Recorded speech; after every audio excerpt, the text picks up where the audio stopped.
परम पूज्य श्री साहिब जी, मंगलमय संत समाज, सम्माननीय भक्त सज्जनों, भक्तिमयी माताओं बहनों, प्यारे बच्चों।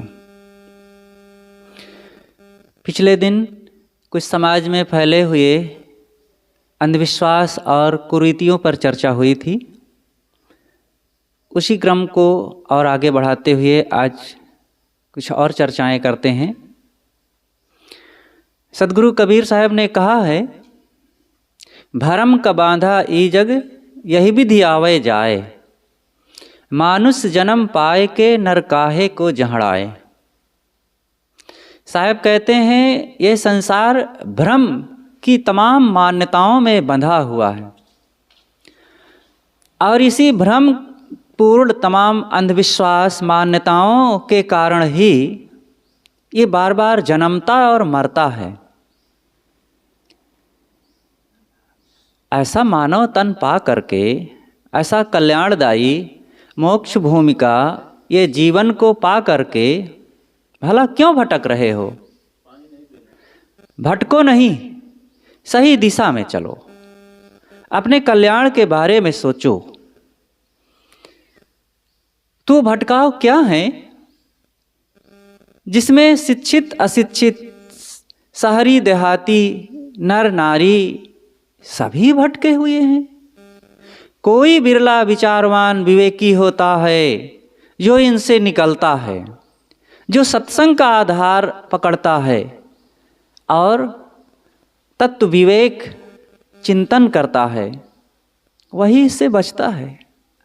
नहीं तो ये ऐसा समाज है और ऐसी मानसिकता हो गई है कि हमारा मन देखा देखी उधर बहता चला जाता है। भीड़ जा रही है ना, भीड़ सच लगती है लेकिन भीड़ सच है नहीं। भीड़ में कमजोर वर्ग के लोग ही होते हैं, एक दूसरे को पूंछ पकड़ करके बस पकड़ते चलो, चलते चलो, यही सच है। लेकिन जो सत्य का रास्ता होता है वो स्वयं के विवेक विचार का होता है। इकला चलो रे, सिंह अकेला बन रमे। सिंह अकेला होता है जंगल में, लेकिन अकेला ही जंगल के तमाम बड़े बड़े छोटे छोटे समस्त जानवरों पर भारी पड़ता है। ऐसे ही विवेकी पुरुष, तत्व चिंतक, आत्मज्ञानी और सत्य असत्य का जो निर्णयता होता है वो अकेला होता है। वहाँ भीड़ की भीड़ नहीं होती है, लेकिन वो अकेला व्यक्ति ही सांप पर भारी पड़ता है, सबको मार्गदर्शन करता है। लेकिन जब भीड़ माने और लोग उनकी बातों को समझें, तो कौन कौन सी बातें हैं जहाँ पर लोग उलझे हुए हैं। पीछे चर्चाएं आई थी, भूत प्रेत, जादू टोना, मंत्र तंत्र आदि आदि। आज का विषय है ज्योतिष जाल और शकुन अपशकुन, दिशाशूल, स्वप्न विचार, देवी देवता, ये सब क्या हैं? इनमें भी काफी हम फंसे हुए हैं। तो ये ज्योतिष, पहली बात है ज्योतिष क्या है? क्या ये हमारे लिए लाभकारी है कि केवल जाल बन करके हमारे फंसाने के लिए, फंसने के लिए केवल कारण बन गया है? संसार में दो प्रकार का ज्योतिष है, एक गणित ज्योतिष और एक फलित ज्योतिष। गणित ज्योतिष तो अच्छा है। देखो, गणित ज्योतिष के आधार पर ही विद्वानों ने या गणितज्ञों ने हिसाब लगाया, पृथ्वी की गति का हिसाब लगाया, चांद सितारों की गति का हिसाब लगाया और इस हिसाब के आधार पर सारे मौसम का निर्धारण, पहले से कैलेंडर बन गया। कब चंद्र ग्रहण पड़ेगा, कब सूर्य ग्रहण पड़ेगा और कब आंधी तूफान आने वाला है, कब मौसम परिवर्तन हो जाएगा, कब दीपावली पड़ेगी, कब होली पड़ेगी, कब मुहर्रम, कब ईद, कब क्या होगा। तो ये सब तिथियों के आधार पर, चांद और सूर्य तथा पृथ्वी की गति के आधार पर ये सारी चीजें निकाली जाती हैं। और ठंडी गर्मी कब आ जाती है, ये सब एक निश्चित टाइम पर आता है और ये गणित ज्योतिष के आधार पर सब हो रहा है। तो ये तो सही है।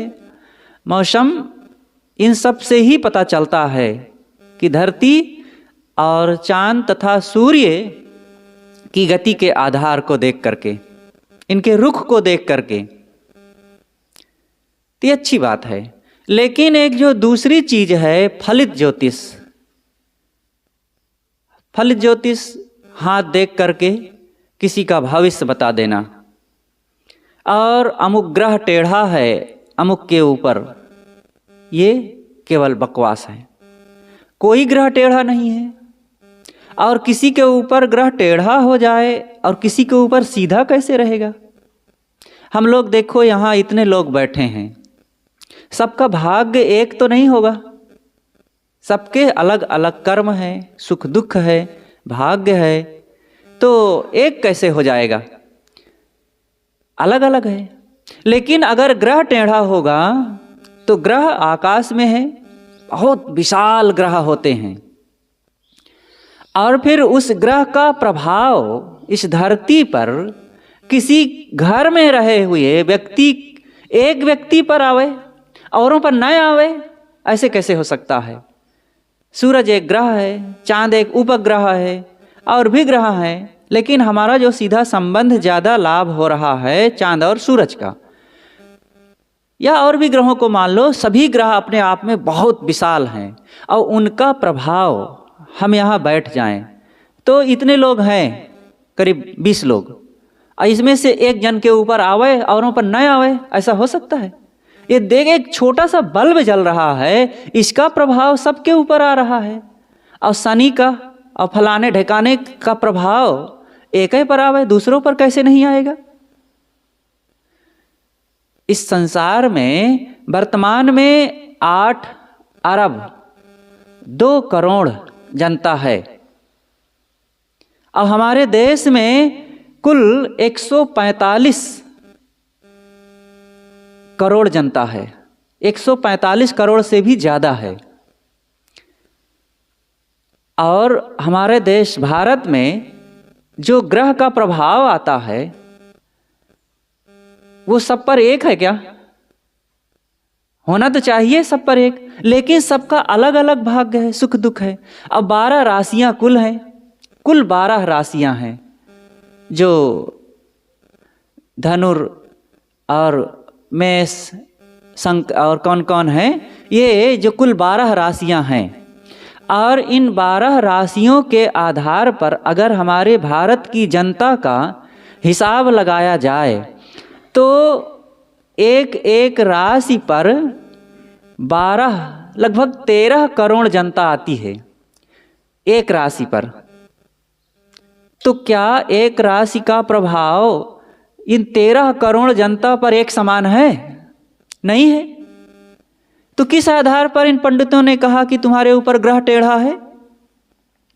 ये केवल पेट धंधा है, कमाने खाने का, दूसरों को वर्गलाना। एक नवयुवक बाजार गया था, बाजार की तरफ से आ रहा था, एक पंडित जी वहाँ गए हुए थे। तो पंडित जी ने सोचा कि घर के लिए कुछ साग सब्जी लेते चलें, लेकिन पैसा नहीं है, चलो किसी को पकड़ते हैं। तो ये नवयुवक दिख गया, उदास थोड़ा वो दिख रहा था। तो जा कर के कहें कि बेटा तुम्हारे ऊपर ग्रह प्रकोप लगा हुआ है। तो कहें पंडित जी फिर क्या करें? कहें पूजा करवा लो, ठीक हो जाएगा। कहें पूजा में क्या खर्चा लगेगा? कहें 100 रुपये लगेगा, हम पूजा कर देंगे, सब ठीक हो जाएगा। कहें लेकिन 100 रुपया है नहीं। कहें तो 50 रुपये में कर देंगे, बताओ 50 रुपया है? कहें पंडित जी ये भी नहीं है। तो कहें अच्छा 25 रुपया है कि नहीं? कहें पंडित जी ये भी नहीं है। कहें 10 रुपया है तुम्हारे पास, हम पूजा कर देंगे। कहें पंडित जी ये भी नहीं है। कहें यार बताओ 1 रुपया है कि नहीं? कहा ये भी नहीं है। कहा अरे फिर तुम्हें ग्रह लगा भी नहीं है। अब जिसके 1 रुपया भी ना हो उसको ग्रह लग कर के क्या करेगा?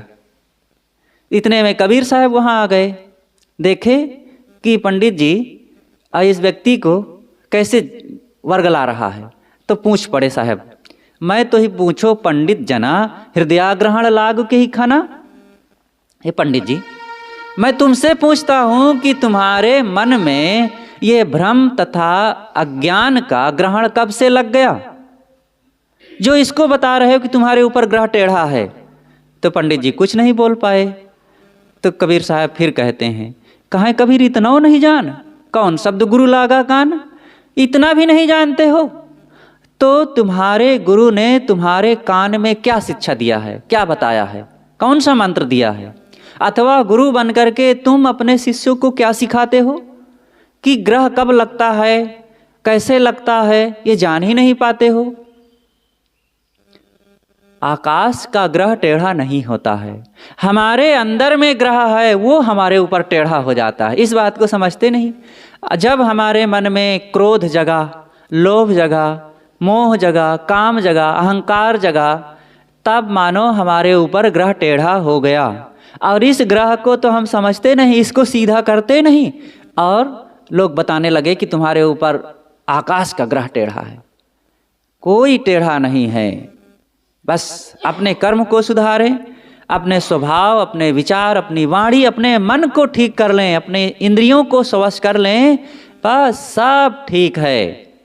इसलिए ये जो फलित ज्योतिष है ये भ्रमपूर्ण है। अब लोग कहते हैं कि अमुक नग पहन लो तो ग्रह प्रकोप शांत हो जाएगा। जैसे कुछ डॉक्टर लोग होते हैं, अपने ही बगल में मेडिकल स्टोर खुलवा लेते हैं, अथवा मेडिकल स्टोर वाले अपने बगल में डॉक्टर बैठा लेते हैं। तो मरीज आते हैं, डॉक्टर से दिखाते हैं पहले, तो डॉक्टर दवाई लिखता है तो उसी मेडिकल से खरीदते हैं। तो मेडिकल के कारण डॉक्टर की चलती है और डॉक्टर के कारण मेडिकल में दवाइयाँ खूब बिकती है, और बढ़िया दोनों एक दूसरे से सधे रहते हैं और खूब उनकी चांदी रहती है। तो अच्छी बात भी है, चलो इसी बहाने रोगियों का कुछ लाभ होता है। इसी तरह अब दूसरी बात चलती है, ये ज्वेलरी लोग अपने बगल में एक ज्योतिषी बैठा लेते हैं, और ज्योतिषी लोगों का हाथ देखता रहता है कि आओ तुम्हारा हम हाथ देख करके तुम्हारा भविष्य बता देंगे। तो लोग आते रहेंगे, तो हाथ देख करके कहेंगे कि हाँ तुम्हारे ऊपर अमुक ग्रह टेढ़ा है, इसमें तुम ये वाला नग पहनो तो ग्रह शांत हो जाएगा, तुम्हारे पुत्र पर विपत्ति आने वाली है, तुम्हारे ऊपर रोग आने वाला है, तुम्हारा व्यापार बैठने वाला है, तुम्हारे घर में शनि चढ़ा हुआ है, और ये नग पहन लो तो सब ठीक हो जाएगा। तो महाराज ये नग कहाँ मिलेगा? अरे ये बगल में देखो ज्योतिषी बैठे हैं, ज्वेलरी बैठा है, इनके यहाँ सब है, यहाँ से ले लो। और जा करके वहाँ से ले लेते हैं। अब बढ़िया दोनों की दुकान खूब चलती है, और मूर्ख बनने वाले खूब बनते रहते हैं, और कुछ नहीं होता है। हाथ देखने से कहीं कोई कुछ बता देगा हमारे भाग में क्या लिखा है।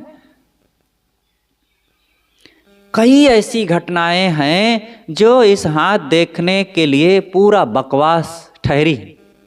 हमारे सामने की घटना है, ये सन 1997 की बात है। सतगुरु श्री राम सूरत साहिब जी अस्वस्थ थे, उनके दर्शन के लिए गुरुदेव जी गए हुए थे। साथ में हम 4-5 लोग भी थे, साधु लोग। तो वहाँ पर अयोध्या के जियनपुर आश्रम में बैठे थे। ऊपर कुछ भक्त गुरुदेव जी के पास आए बैठे थे। एक उसी फैजाबाद के पास के एक बूढ़े थे, और वो लोगों को झाड़ते फूंकते थे, हाथ देख करके उनका भविष्य बताते थे, और गुरु जी से भी प्रेम करते थे। तो आए थे, तो गुरुदेव जी ने उनसे पूछा हाल चाल, तो कहा ठीक है महाराज। तो बड़े साहब जी के बारे में बताने लगे, महाराज उनके ऊपर अमुक दोष लगा है, इसलिए तबीयत ठीक नहीं हो रही इस समय। कहा अच्छा तुम जानते हो? कहे हाँ, हमको घर से पता चल गया था। ऐसे हम आंख मूंद के जब ध्यान किए तो पता चला कि महाराज के ऊपर ये वाला दोष है। अच्छा तो तुम जान जाते हो? कहे हाँ बिल्कुल साहब। तो कई भगत लोग रहे, रामकेश्वर जी थे जो गुरुदेव जी के प्रवचन की कई पुस्तकों को उन्होंने लिपिबद्ध किया था, तो वो भी थे। तो गुरुदेव जी ने कहा कि जरा तुम हाथ दिखाओ तो ये बतावें कुछ तुम्हारे ऊपर कौन सी तकलीफ विपत्ति आने वाली है, जल्दी से ठीक हो जाए। तो कहे बाबा हमारा हाथ देखो। तो देखे, देर तक देखता रहा। कहे हाँ पता चल गया, तुम्हारे 3 बच्चे हैं और तुम्हारी पत्नी तुम्हारे प्रेम में दीवानी, कई दिन से तुम घर गए नहीं हो ना, और वो बेचारी वहाँ छटपटा रही है, कौआ रही है तुम्हारे बिना। और सब हंसने लगे। उनकी उम्र उस समय 45 साल की रही होगी और वो बेचारे शादी ही नहीं किए थे और ब्रह्मचारी थे। और खूब उनके बारे में वो हाँकते गए, तुम्हारे 3 बच्चे हैं, तुम्हारी पत्नी तुम्हारे लिए कौआ रही है और तुम कई दिनों से उनको छोड़ करके बाहर बाहर कहाँ घूम रहे हो। सब हंस रहे हैं और वो झोंकते चले जा रहे हैं। ऐसे हैं ये हाथ देखने वाले। एक जमींदार ने पंडित जी को आमंत्रित किया कि आओ हमारे बेटे के बारे में कुछ बता दीजिए, उनके ऊपर कुछ ना कुछ तकलीफ बनी रहती है। तो सुबह से खा पी कर पहन ओढ़ करके तैयार हुए और चले कि आज बड़े घर में जा रहे हैं, आज खूब दक्षिणा मिलेगी। पुरानी घटना है, आज करीब 70 साल पुरानी होगी। तो घोड़ी पर सवार हुए, घोड़ी पर पहले चलते थे, आज जैसे कार थोड़े थी। तो सवार हुए घोड़ी पर और चले, और खेत के रास्ते से, चक्रोट के रास्ते से उनको जाना था। और रास्ते में एक आम का पेड़ और उसकी डाली झुकी हुई थी और सर पर घोड़ी भागती चली जा रही थी। घोड़ी तो खट से नीचे से निकल गई, लेकिन पंडित जी का सर आम की डाली में टकराया और धड़ाम से लगा और नीचे गिरे, उनका सर फट गया और घोड़ी खट से आगे निकल गई। पंडित जी दूसरे का हाथ देखने जा रहे थे और अपना भविष्य नहीं जानते थे कि मेरे ऊपर क्या बीतने वाला है। तो ये हाथ देखना केवल कोरी कल्पना है। एक राजा का मंत्री राजा से कहता है कि राजन, हमारे नगरी में भविष्यवक्ता आए हुए हैं, सबका भविष्य बता रहे हैं, आप भी बुलवाइए, अपने बारे में कुछ पूछिए, हमारे राज के बारे में, खजाने के बारे में, प्रजा के बारे में वो क्या बताते हैं। तो कहा यार क्या बकवास की बात कर रहे हो, क्या बताएगा वो। कहा लेकिन बुलाइए। कहा अच्छा ठीक है बुलाओ। तो बुलाया गया और रात में ही एक बेंत भिगा दिया गया था पानी में अच्छी तरह से। और सुबह जब ज्योतिषी आया और राजा ने 2 सिपाहियों को लगा दिया कि इसको 20 बेंत लगाओ। अब बेंत पढ़ने लगे। जब 20 बेंत पढ़े तब राजा ने कहा रहने दो, मत मारो, बुलाओ ज्योतिषी को। और जब ज्योतिषी आया, पूछा, राजा ने पूछा बताओ तुम्हारी क्या विशेषता है। कहा हुजूर मैं भविष्य वक्ता हूँ, लोगों के भविष्य के बारे में बताता हूँ, किसके जीवन में क्या सुख दुख आने वाला है। कहा मूर्ख कहीं का, अपना भविष्य नहीं जानता था कि राजा के यहाँ जाऊँगा तो क्या हाल मेरा होगा, हमारा भविष्य बताने आए, चल भाग यहाँ से, आज के बाद ऐसी जालसाजी मत करना। कानपुर की घटना है। एक ज्योतिषी रहे और वो लोगों को धन, दुकान, माल, घर, खेती, व्यापार, शादी, बाल बच्चे, स्वास्थ्य और पुत्र पैदा होगा कि नहीं होगा सब बता रहे थे। और रात में चोर आए उनके यहाँ, उनका सारा धन लूट ले गए और उनको पीट पीट के आग में सेंक सेंक करके सारा धन कबूलवा लिए और लेके चले गए। और वो नहीं जान पाए कि हमारे यहाँ चोर आने वाले हैं। तो क्या ये भविष्यवक्ता लोग तमाशा कर रहे हैं? केवल भोले लोगों को ठगने के लिए धंधा है क्या? है ही है। इसलिए जनता से और कम से कम सज्जनों और देवियों से निवेदन है कि इन सारे भ्रम तथा अज्ञानपूर्ण बातों से बाहर निकलें। कोई ज्योतिषी ऐसा नहीं है, अपने कर्मों पर भरोसा नहीं, ज्योतिषी पर ज़्यादा भरोसा हो गया है। ज्योतिषी क्या कर लेगा?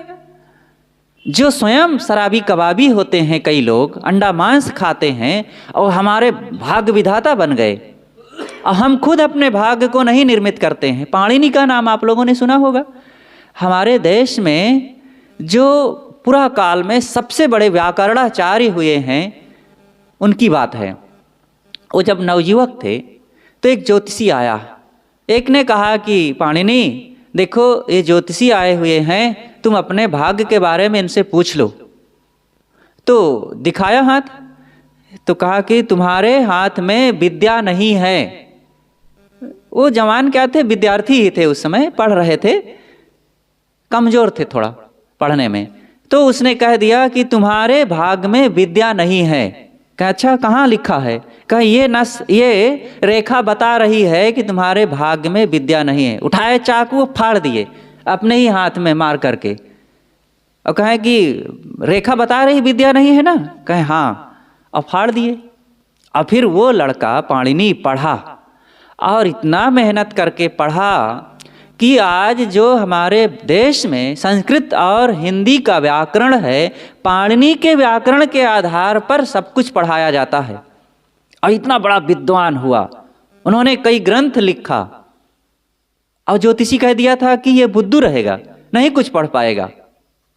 इसलिए इन सब बातों में विश्वास नहीं करना चाहिए। कर्म करो, ये हाथ दिखाने के लिए नहीं है। हाथ से सेवा करें, हाथ से काम करें, हाथ से लोगों के सामने विनम्र होकर नमस्ते प्रणाम बंदगी करें, और इन हाथों को अपने तथा दूसरे के हित में लगाओ। ये हाथ की शोभा है, वो दिखाने उखाने से कुछ नहीं होगा।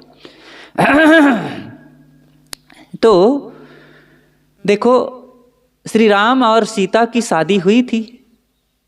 अब बड़े बड़े मूर्धन्य विद्वानों ने उनका लग्न शोधा था। कौन कौन शोधे थे? विश्वामित्र जी, सतानंद जी और वशिष्ठ जी। ये तीन श्री राम के दो पुरोहित थे, विश्वामित्र और वशिष्ठ जी। और उधर से सीता जी की तरफ से सतानंद जी थे। तीन पुरोहितों ने मिलकर के लग्न शोधा। और क्या हाल हुआ शादी के बाद? शादी हुई है, अभी स्वयंवर हुआ, और वहीं पर परशुराम जी आकर के उछल कूद करने लगे और सबको थर्रा दिए। और फिर वहाँ से बारात लौट करके आई अयोध्या में। रात बीती थी कि दूसरे दिन घटना ये घटी कि राम का 14 बरस का वनवास, अयोध्या में चैन से रह न सके। और फिर वन में गए तो क्या क्या हाल हुआ। और जब किसी तरह 14 साल के बाद धुरधर बलवान राजा रावण से लड़ भिगड़ झड़गड़ करके किसी तरह लौटे, तो और फिर आकर के यहाँ अयोध्या वासियों ने ताना मारना शुरू कर दिया कि सीता जो 21 महीने तक रावण के अंक में रही, राम उसको फिर पत्नी बना लिए, हम लोगों का क्या होगा? ये हाल श्री राम का हुआ। जीवन भर दुख। जब कोई देर तक अपना दुखड़ा सुनाने लगता है तो लोग कहते हैं क्या यार अपनी राम कहानी शुरू कर दिए। राम कहानी का मुहावरा ही बन गया दुख भरी कहानी। और श्री राम जी सीता जी का विवाह महान विद्वानों ने किया था। तो जो अपने कर्मों में है वो मिलेगा ही, आएगा ही। कोई पंडित, कोई विद्वान, कोई भाग्य विधाता, कोई ज्योतिषी हमारे कर्मों में जो है सुख दुख उसको मिटा नहीं सकता है। इसलिए इन कर्मों को भोगने के लिए तैयार रहो और उसके लिए साहस, ज्ञान, बोध, विचार अपनाओ, और उस बोध विचार के लिए सत्संग में जाओ, संतों के पास जाओ, जीवन को पवित्र करो, मन को बलवान बनाओ, सद्गुणों को धारण करो, तब दुख मिटेगा। ना कि कोई पंडित बाबा, ओझा, सोखा, बैगा ना हो तो ज्योतिषी हमारे दुखों को ठीक कर देगा। देखो सदगुरु कबीर ने कहा है, गुरु वशिष्ठ मिल लगन सुधायो, सूर्य मंत्र एक दीन्हा, जो सीता रघुनाथ विवाही, पल एक संच न कीन्हा। सूरदास जी ने भी कहा है कि कर्म गति टारे ना ही टरी।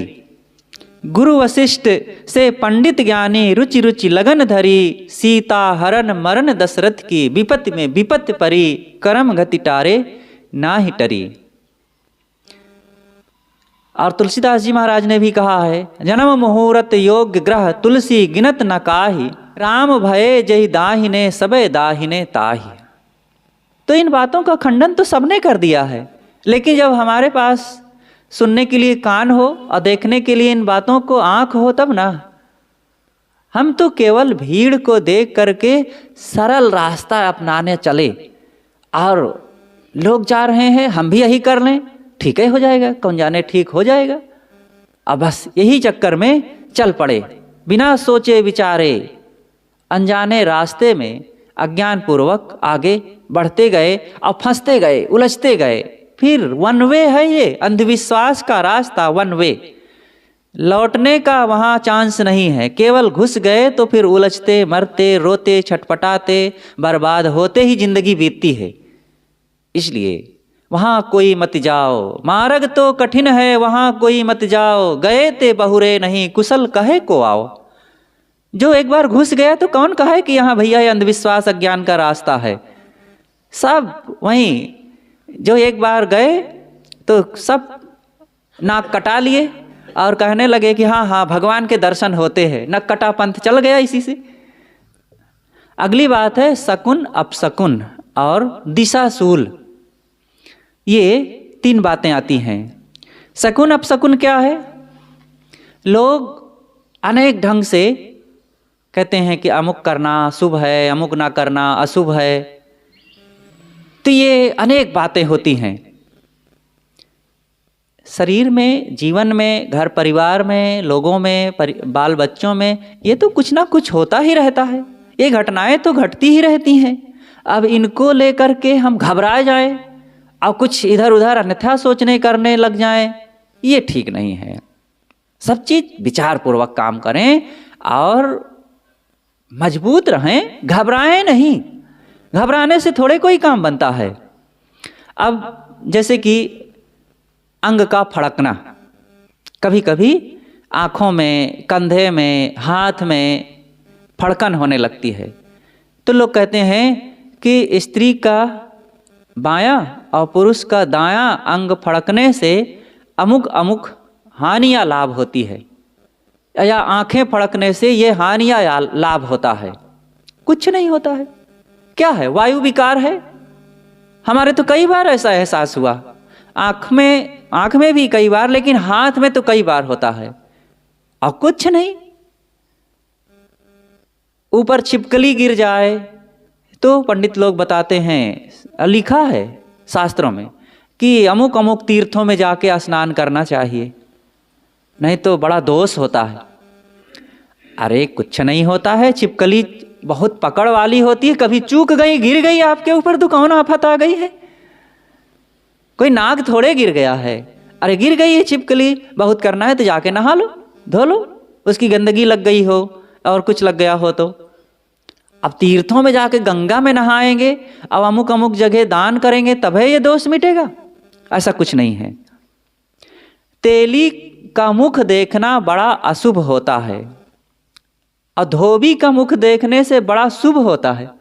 पता नहीं तेलियों ने क्या छीन लिया है, धोबियों ने कौन सा घूस दे दिया है जो तेली को अशुभ ठहरा दिए और धोबी को कहते हैं बड़ा शुभ है। यहाँ धोबी के लिए ईर्ष्या नहीं है कि इसको क्यों शुभ मान लिए हैं, लेकिन ये लोगों ने जो कहा है कुछ ऐसा नहीं। अरे भाई तेली तो बड़ा काम का व्यक्ति है। तेली ने ऐसी वनस्पति का पता लगाया कि जिसको पेर करके तेल निकाला गया और उस तेल से पकवान बनाए गए, शरीर में लगाया गया, बच्चों को मालिश की गई, गाड़ियों में डाला गया और बड़ा काम किया गया। स्वास्थ्य के लिए औषधि का वो काम किया है। और ऐसे गुणकारी तेल को देने वाला तेली अशुभ कैसे हो गया? वो तो बड़ा मंगलदायी माना जाना चाहिए, लेकिन नहीं, लोगों ने कहा कि नहीं, तेली अशुभ होता है।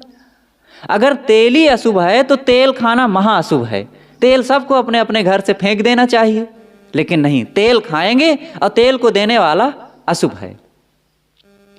शूद्रों से सारा काम करवा लेंगे, वो अपने आपके मुख में पानी पिला पिला करके मूछ बना रहा है, बाल बना रहा है, उस समय काम करवा लिए, बाद में कह दिए कि नाई अशुभ है। और अपने पैरों से रगड़ रगड़ करके धान गेहूं चावल को साफ किया और लाया हमारी बखारी में धर दिया, और फिर हम उसी को कहे कि दूरे रहो, तुम छूना नहीं, तुम अशुभ हो। अब ये सब शुभ अशुभ मानना कितना गलत है। विधवा स्त्री को लोग अशुभ मानते हैं, कहते हैं कि विधवा स्त्री अशुभ होती है। अगर विधवा स्त्री अशुभ है तो चलो ठीक है, मान लिए, तो विधुर भी तो अशुभ होना चाहिए। विधुर पुरुष जिसका पति मर जाए उस स्त्री को कहते हैं विधवा। तो लोग कहते हैं कि ये अभागिन और अपने ही ऐसे कुछ कर्म लेकर के आई थी, अपने पति को खा गई, तो ऐसा कहा करके उस देवी को लोग प्रताड़ित करते हैं, कितना कोसते हैं। बहुत बुरी बात है। वो एक तो बेचारी देखो बेसहारा हो गई, वो किसी के सहारे जीने के लिए ससुराल आई थी, शादी की थी, अब उसका वो सहारा नहीं रह गया। अब उसको तो और लोगों को सांत्वना देना चाहिए और उसको साहस देना चाहिए, लेकिन लोग और उसको कोंच कोंच के परेशान कर रहे हैं। अगर वो अशुभ है तो विदुर जिसकी पत्नी मर गई है वह महाअशुभ है, क्योंकि वो भी अपनी पत्नी को मार दिया। लेकिन न विधवा न विदुर, कोई अशुभ नहीं है। सब अपने अपने कर्मों से जाते आते हैं और अपने अपने जीवन को समझें, परखें और शुभ अशुभ के चक्कर में ना पड़ें। काना ब्राह्मण देखने से कहते हैं अशुभ है। काना ब्राह्मण क्यों अशुभ है भाई? कोई शौक से अपनी आंख को खराब किया है क्या? अरे वो बेचारा, वो भी इंसान है। और जो सर्वांग है और लोगों के साथ छल कपट कर रहा है, धोखाधड़ी कर रहा है, अंडा मांस मुर्गा मछली शराब खाता पीता है, वो बड़ा शुभ हो गया। और किसी की थोड़ी सी आंख तिरछी हो गई तो अशुभ काहे को हो गया? सब बकवास। बिल्ली ने रास्ता काट दिया अथवा सियार ने रास्ता काट दिया तो अशुभ हो गया। क्यों बिल्ली के रास्ता काटने से अशुभ हुआ? बिल्ली में कौन सा दोष हो गया? अरे शेर, बाघ, भालू, चीता रास्ते से निकल जाए तब तो खतरा है, तो जरूर यात्रा रोक दीजिए। अब बिल्ली ने सामने से रास्ता क्रॉस कर दिया तो कोई अशुभ नहीं हुआ, चले जाओ। अरे बिल्ली तो ऐसे ही 1000 बार घर के दरवाजे से इधर से उधर आती जाती है, कहाँ तक रोकोगे? और सियार चला गया, कुछ नहीं हुआ भाई। एक कमजोर बेचारा प्राणी है, उसको जाना था, उधर चला गया, वैसे वो भयभीत है और रात में वो निकलता है, दिन में निकलता नहीं जल्दी, और रास्ते से इस सड़क से उस तरफ पार हो गया तो उसको आप अशुभ क्यों कह दिए? कितने लोग तो उसको मार ही डालते हैं। अथवा गाड़ी रोक दिए, कोई दूसरा चला जाए और सारा जो अशुभ का प्रभाव है उसके ऊपर हो जाए, तब हम आगे बढ़ें। सब मन की केवल सनक है, कमजोरी है, कोई अशुभ नहीं है। किसी ने टोक दिया, किसी ने छींक दिया, और हम कहीं जा रहे थे, कोई काम शुरू कर रहे थे तो कह दिए कि नहीं, अरे अशुभ हो गया, अब काम नहीं करना है। तो क्या हो गया? टोक दिया तो क्या हो गया? कुछ नहीं होने वाला है। अरे वो आपको देखा, हम काम करने जा रहे थे, पूछ लिया, बता दो। नहीं मन है बताने का, मत बताओ। लेकिन अशुभ की बात अगर सोचते हो तो बिल्कुल गलत है। कुछ नहीं अशुभ हुआ है। अपने मन को एकाग्र करो, शांत और एकाग्र हो करके जो करना है करो। और छींक दिया तो कौन अशुभ हो गया? अरे अच्छा हुआ, उसको जुकाम होने वाली थी, छींक दिया, नाक साफ हो गई, थोड़ा माइंड फ्रेश हो गया। छींक लेने दो। नहीं छींक आती है तो हो सकता है सिर दर्द हो जाता उसका, तो घबराओ नहीं, कुछ होने वाला नहीं है। छूछा घड़ा लेकर के कोई आ गया, छूछी बल्टी लेकर के आ गया है तो आप अशुभ मान लिए। कहीं जा रहे थे और कोई छूछा घड़ा लेकर के आया तो अरे बाप रे, अशुभ हो गया और यात्रा स्थगित कर दिए। अब भरा घड़ा ले आवे तो कौन सा फायदा हो जाता? क्या हो गया? छूछा भी ला दिया तो आपके घर में न जाने कितने खाली बर्तन होंगे। अरे खाली रहेगा तभी ना तो कुछ आप ला करके उसमें भर सकोगे। इसी तरह खाली बर्तन लाया है, अब वो खाली लाया है, खाली आपको दिख गया है तो समझ लीजिए कि अब वो भरने वाला है। उसमें पानी भरेगा, दूध भरेगा, दही भरेगा, घी भरेगा, कुछ भरेगा तो अच्छा हुआ। खाली लेकर के आ गया तो आप मन से कुछ का कुछ कल्पना करके क्यों घबरा जाते हैं? कुछ नहीं होता है। सदगुरु अभिलाष साहेब जी जब गृह त्याग करने वाले थे, उनकी 20 वर्ष की उम्र बीत चुकी थी, 21वीं शुरू हुई थी, 1.5 महीने बीते थे, 1.5 या 2 महीने तो बीते थे, और वे कपड़ा पहन करके एक झोला ले करके जैसे ही चले कि आज मैं अब घर छोड़ दूंगा और पुनः लौट करके कभी नहीं आऊंगा। और जैसे ही चुपचाप निकले घर से बाहर, और ढोंढे काका एक घर में सिर पर तेल से भरा हुआ घड़ा लेकर के आ गए। वो तेली थे, तेल बेचते थे गांव में घूम घूम करके।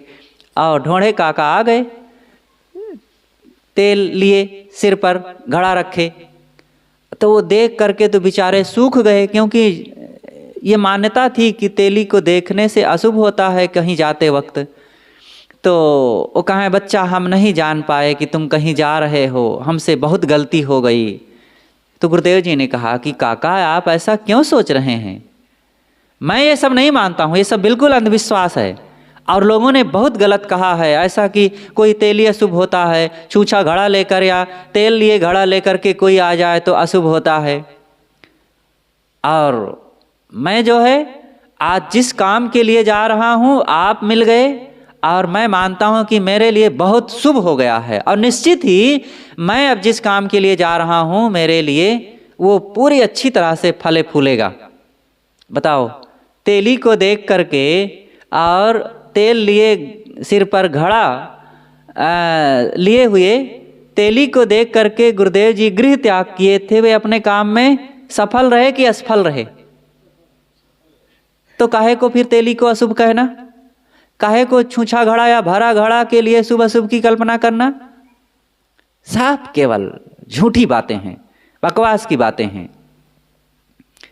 मुर्दा देखने से अशुभ होता है तो जिंदा देखने से शुभ होता है क्या? रास्ते में कहीं से हम आ रहे थे, मुर्दा मिलने से उतना खतरा नहीं है। और एकांत में चोर मिल जाए तो चोर मुर्दा होता है कि जिंदा होता है? तो किससे खतरा है? कोई व्यक्ति मुर्दा पड़ा हो उससे कोई खतरा नहीं है, लेकिन रास्ते में चोर मिल जाए तो भारी खतरा है। और शेर मिल जाए तो, मरा हुआ शेर मिल जाए तो कोई खतरा नहीं है। और शेर जिंदा मिल गया तो, भालू मिल जाए, चीता मिल जाए तो मुर्दा से कौन खतरा है? मुर्दा से कभी कोई खतरा नहीं होता है। हाँ, जो मुर्दा बुद्धि के लोग हैं, जिनके अंदर में दया, क्षमा, ज्ञान, विवेक, विचार, भक्ति मर चुकी है, ऐसे क्रूर, कठोर, लंपट, लोभी, कामी लोगों से जरूर खतरा है। ऐसे लोगों से बच करके रहना चाहिए। दिशाशूल, दिशाशूल, अमुक दिशा में अमुक दिन जाने से अशुभ होता है, ये खूब शास्त्रों में लिखा गया है। मंगल बुध उत्तर दिश काला, मंगल और बुध को उत्तर दिशा में जाओगे तो काल होगा, काल। तो मंगल तथा बुध को इलाहाबाद से फैजाबाद, अयोध्या की ओर जाने वाली सभी ट्रेन और बसों को रोक देना चाहिए, क्योंकि काल हो जाएगा। लेकिन कभी नहीं होता है ऐसा। अब होने की बात है तो कभी भी हो जाता है, किसी भी दिन हो जाता है एक्सीडेंट किसी का भी। तो ये सब झूठी बातें हैं। तो ये सबसे कुछ नहीं होने वाला है। जब जिधर जिनको जाना हो जाओ आओ। एक बार एक तहसील से नोटिस जारी हुई कि 5 तारीख तक, मतलब 5 दिन का समय रह गया था, 5 तारीख तक जो लोग आकर के अपना अपना आवेदन दे देंगे उन सब का 3 लाख रुपए तक का लोन माफ कर दिया जाएगा। तो जो लोग समझदार थे वे सब लोग 5 दिन के अंदर ही जाकर के अपने अपने आवेदन दे दिए। और एक सज्जन थे, आओ जब चले तो कहे अरे आज तो ये अशुभ दिन पड़ गया, आज जाना ठीक नहीं है, कल चले जाएंगे। तो आज नहीं गए, कल का इंतजार किए। जब कल आया तो जैसे ही तैयार हुए तो एक ने छींक दिया, तो फिर रुक गए, कहें अब कल जाएंगे, आज अशुभ हो गया। और जब तीसरा दिन आया तो उसी दिन बुध दिन पड़ गया। अरे ये बुध पड़ गया, अब कैसे जाएं? घर वालों ने कहा आज ये बुध के दिन जाएंगे तो ठीक नहीं होगा, पता नहीं क्या हो जाए। तो जैसे ही उस दिन बुध आया तो फिर रुक गए, कहा अब एक दिन का समय है, चौथे दिन चलेंगे। चले, आवेदन ले करके सब पहन ओढ़ करके जैसे थोड़ा आगे बढ़े एक बिल्ली ने रास्ता काट दिया।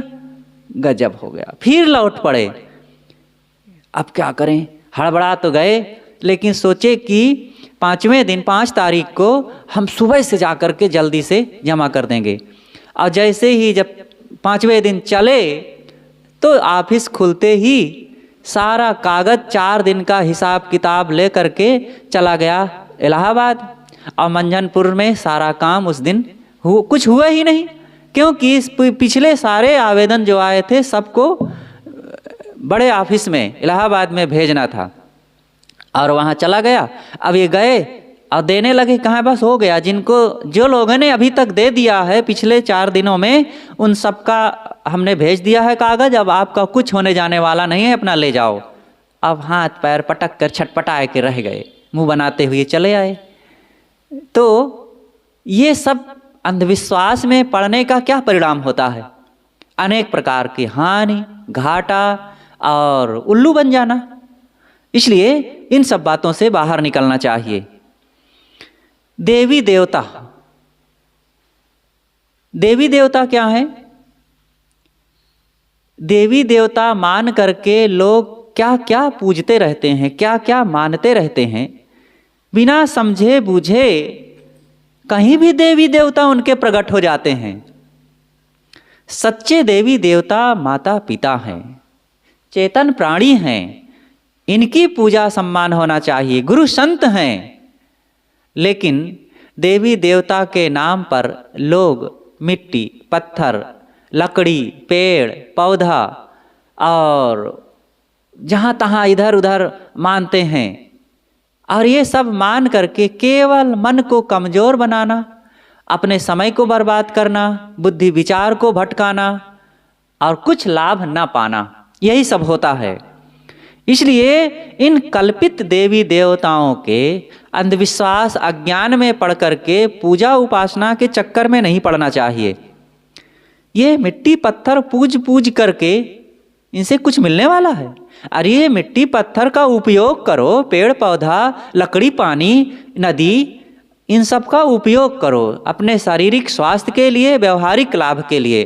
मिट्टी है, मिट्टी का उपयोग करो। मिट्टी में हम रह रहे हैं, मिट्टी धरती है और धरती में अनाज उत्पन्न करो। अपना घर मिट्टी है, घर को साफ सुथरा रखो और उचित रूप से इनका सेवन करो। यही है इनकी उपासना करना, ना कि फूल चढ़ा के पूजना। सूर्य की पूजा लोग करते हैं, सूर्य पूजा की चीज़ है, अब वो कोई समझता है आपकी पूजा के लिए? अब खूब पूजा करो और जेठ की दोपहरी में बैठ जाओ धूप में, अभी कहो कि नहीं तुम हमारे लिए शीतल हो जाओ, अब बैठे रहो, देखो बुखार आ जाएगा, बीमार हो जाएंगे। और कुछ पूजा करने की जरूरत नहीं है, और थोड़ा सा धूप का सेवन कर लीजिए, उससे विटामिन सी मिल जाएगी और आपके शरीर का लाभ हो जाएगा। विटामिन डी या जो भी मिलती हो, विटामिन डी मिल जाएगी और कोई पूजा की जरूरत नहीं है। तो इसलिए ये सब जड़ जो हैं, इनको पूजने की बात नहीं, इनका उपयोग करो, इनका लाभ लिया जाए। पूजा करना है तो इन चेतन प्राणियों की पूजा करो। माता पिता, संत गुरु, सास ससुर और जो बड़े बुजुर्ग हैं, इनका उचित सम्मान, उचित आदर, सेवा, सत्कार, चरण स्पर्श, भोजन पानी समय से देना, मीठी वाणी बोलना, ये सब पूजा है। केवल पैरे छूना, आरतियाँ करना पूजा नहीं है। उचित यथा उचित उनकी खुशियों के लिए, स्वास्थ्य के लिए जो कुछ जरूरत है वो सब करना, ये पूजा है। अब लोग ये नहीं करते, जिनकी पूजा जैसी करनी चाहिए वो तो करते नहीं, इनका अनादर करते हैं। और दूसरी तरफ जो दूसरे प्राणी हैं उनको मार के खा जाएंगे। कैसे गजब विडंबना है। इनको मिट्टी पत्थर में तो देवता दिखते हैं और बकरी, मुर्गी, मछली और अन्य जानवरों में देवता दिखते नहीं, उसमें जीव दिखता ही नहीं है। जो निर्जीव हैं उनको सजीव मान के पूजेंगे, यहाँ तक कि मिट्टी के सामने हाथ जोड़ेंगे और मूर्ति बनाए करके आरती दिखाएंगे। गर्मी में पंखा चलाएंगे, कूलर चलाएंगे, एसी तक चलाते हैं और ठंडी में हीटर तपाएंगे और भोग लगाएंगे। और जौन माता पिता या और भी अतिथि मेहमान कोई आ गए हैं उनको भोजन नहीं देंगे। कैसा गजब है, उल्टी बुद्धि की बलिहारी है। जहाँ जरूरत है वहाँ कुछ नहीं करेंगे, उनको बल्कि दुख देंगे, और जहाँ जरूरत नहीं है उनको चीज़ों के खूब भुगतान करेंगे, सेवा करेंगे, पूजा करेंगे। ये सब गलत है, ऐसा नहीं करना चाहिए। देखो सदगुरु श्री रामराज साहेब जी ने कहा है, प्रत्यक्ष देव साधु गुरु मान, मान महातम भरम भुलान, जामुख निर्णय लखे विशेष, ते गुरु सम और न कोई लेख। ये बहुत महत्वपूर्ण वचन है।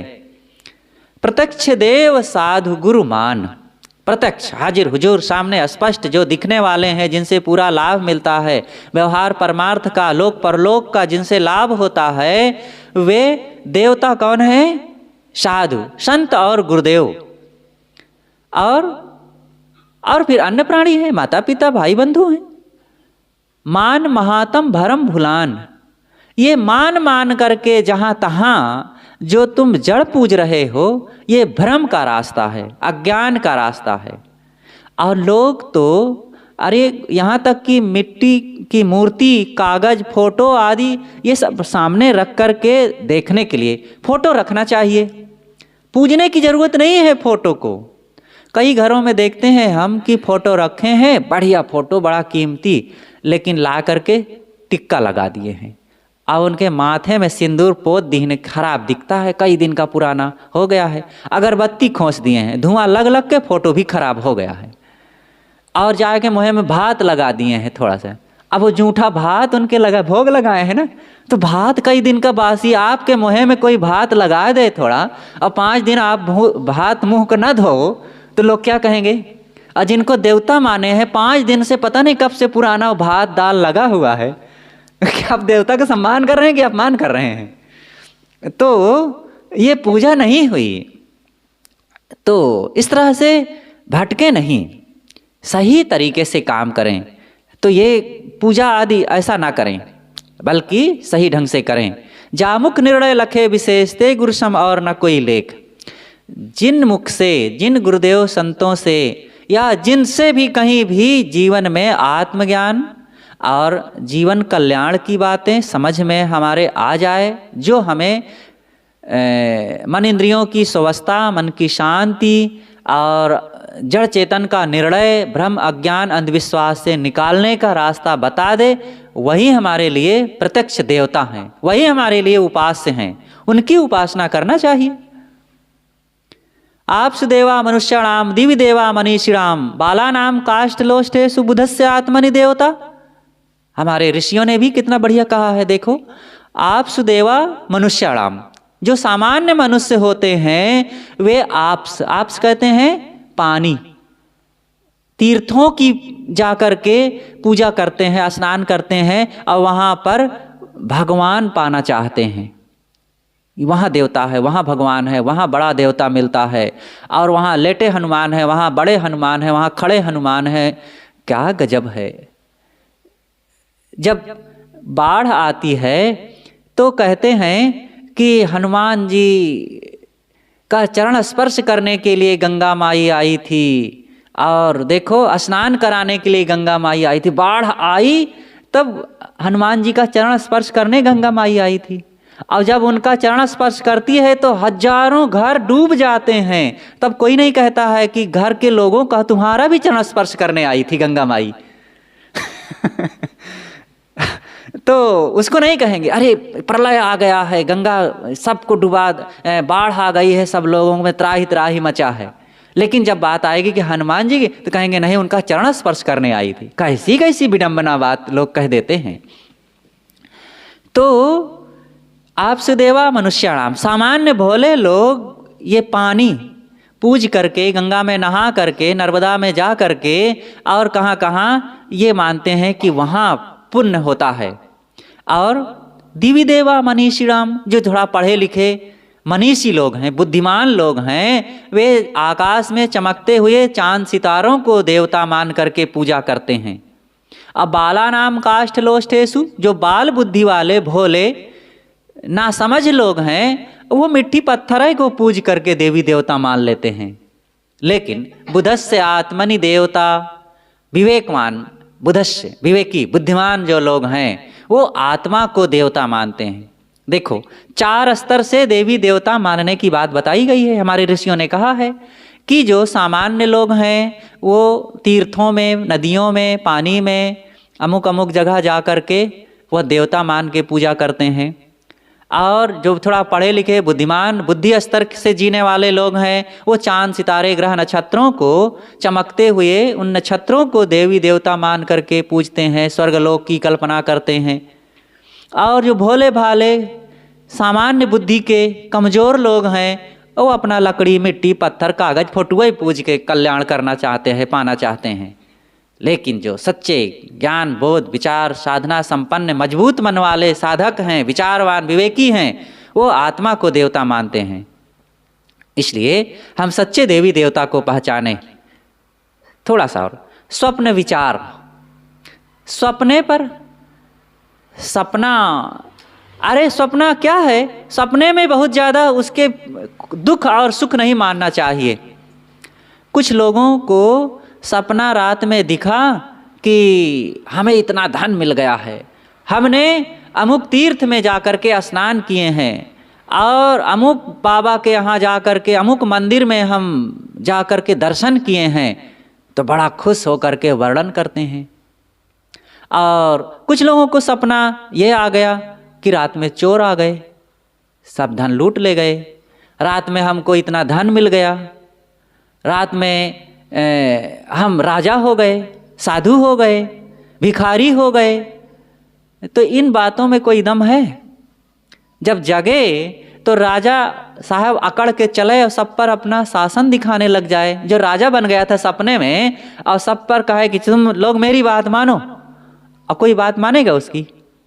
और जो धनी हो गया था, रात में सपना देखते समय उसको 10 लाख रुपए मिले थे। अब जा कर के देखे कि मेरे कहाँ है वो खजाना, तो एक को कौड़ी मिलेगी। एक व्यक्ति था और वो सपना देखा कि मुझे 1 बोरा असरफियाँ मिल गई हैं, तो बड़ा खुश हुआ, इतना खुश हुआ सपने में। तो अब सोचा कि इसको उठा ले करके ले चलूँ घर, कोई जान न जाए। तो उठाया जोर से, इतना ताकत लगा दिया कि पीछे गंदगी निकल पड़ी। देखा जब उठा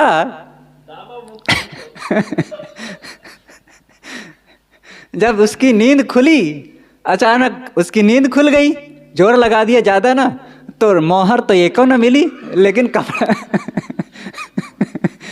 कपड़ा सारा गंदा हो गया था।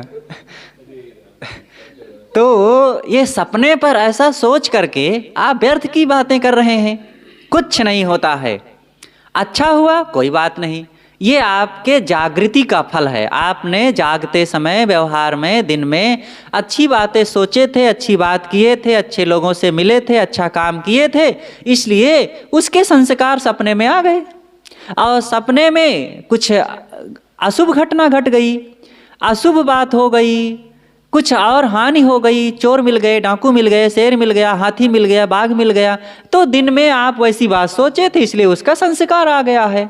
तो इन सब बातों से सपने में कोई फर्क नहीं पड़ता है, तो जागृति के संस्कार हैं सब। इसलिए सपने को लेकर के बहुत ज़्यादा हमें इधर उधर सोचना नहीं चाहिए और मन से साहसी बनो, निर्भय बनो और अच्छी बात सोचो, मन से मजबूत रहो और इन सब बातों को सोच करके कहीं घबराओ नहीं। तो मन से निर्भय रहो और कहीं भी इन अज्ञान तथा अंधविश्वास की बातों को सोच करके हमें कहीं भटकना नहीं है। तो इन बातों को हमें सोच करके सारे अज्ञान तथा अंधविश्वासों से बाहर निकलें और मन को मजबूत बनाएं। बस अपनी बातें यहीं पर आज अब हम समाप्त करते हैं। बोलिए सद्गुरुदेव की जय, संत समाज की जय, साहे बंदगी साहे।